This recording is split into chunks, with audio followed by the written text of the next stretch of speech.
Hello అండి, అందరికీ నమస్తే. నేను మీ లీలా కామాక్షి. ఈరోజు నైవేద్యంగా అటుకుల బెల్లం పొంగల్ చేశానండి. ఇది చాలా సింపుల్గా అయిపోతుంది, తొందరగా కూడా అయిపోతుందండి. వచ్చేవన్నీ పండగలు కదా, నైవేద్యానికి ఈజీగా చేసుకోవచ్చు. అలాగే కృష్ణాష్టమి కూడా త్వరలోనే వస్తుంది. ముఖ్యంగా కృష్ణాష్టమికి నైవేద్యంగా పెట్టుకోవచ్చండి. ఇప్పుడైతే ప్రాసెస్ చూద్దాము. ముందుగా స్ట్రైనర్లోకి 1 కప్పు అటుకులు తీసుకోండి. మీ మెజర్మెంట్ ప్రకారం ఏ కప్ అయినా తీసుకోవచ్చు. 1 కప్పు అటుకులు తీసుకొని వాటర్ వేస్తూ నీట్గా కడుక్కోవాలి. ఇలా అంతా కడిగేసుకున్నాక అటుకుల్ని బాగా గట్టిగా ప్రెస్ చేసి వాటర్ అంతా పోయేటట్టు చేసుకోవాలండి. ఆ తర్వాత పక్కన పెట్టేసుకోండి. ఇప్పుడు మరో గిన్నెలో 1 కప్పు అటుకులకి సగం కప్పు బెల్లం తురుము తీసుకోవాలి. లేదంటే మీకు తీపి ఇంకా ఎక్కువ కావాల్సి ఉంటే 3/4 కప్పు వరకు తీసుకోవచ్చు. తీసుకొని 1/4 కప్పు వాటర్ తీసుకొని బెల్లం కరిగేదాకా మరగనిస్తే చాలండి. స్టవ్ ఆఫ్ చేసి ఇవి కూడా పక్కన పెట్టేసుకోవాలి. ఇప్పుడు ఒక బాండలు తీసుకొని 1 స్పూన్ వరకు నెయ్యి వేసుకోవాలి. నెయ్యి కరిగాక నేనైతే జీడిపప్పులు ఒక్కటి వేయిస్తున్నానండి. మీరు కిస్మిస్ కూడా వేసుకోవచ్చు, అలాగే కొబ్బరి పలుకులు కూడా వేసుకోవచ్చు. నేనైతే ఓన్లీ జీడిపప్పు మాత్రమే వేయించుకొని తీసి పక్కన పెట్టుకుంటున్నాను.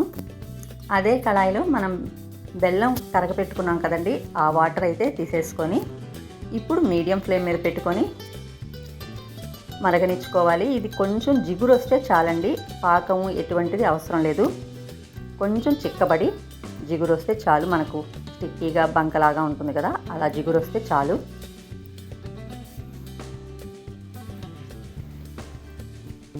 అలా కొంచెం చిక్కబడి జిగురు రాగానే యాలకలు 2 దంచి 2 యాలకులు వేసుకోవాలి.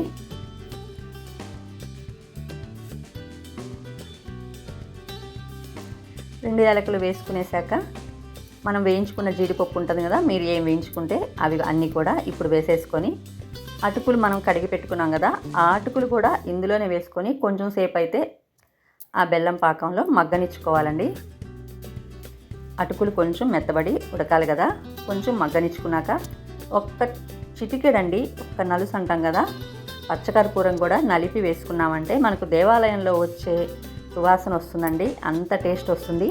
చివరిగా మళ్ళీ 1 స్పూన్ నెయ్యి వేసుకొని కలుపుకొని మనం దించేసుకోవడమే.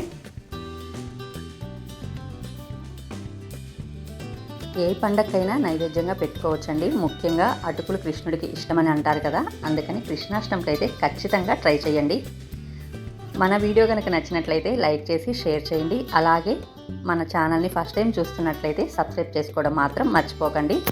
నెక్స్ట్ వీడియోలో మళ్ళీ కలుసుకుందాం. Thank you.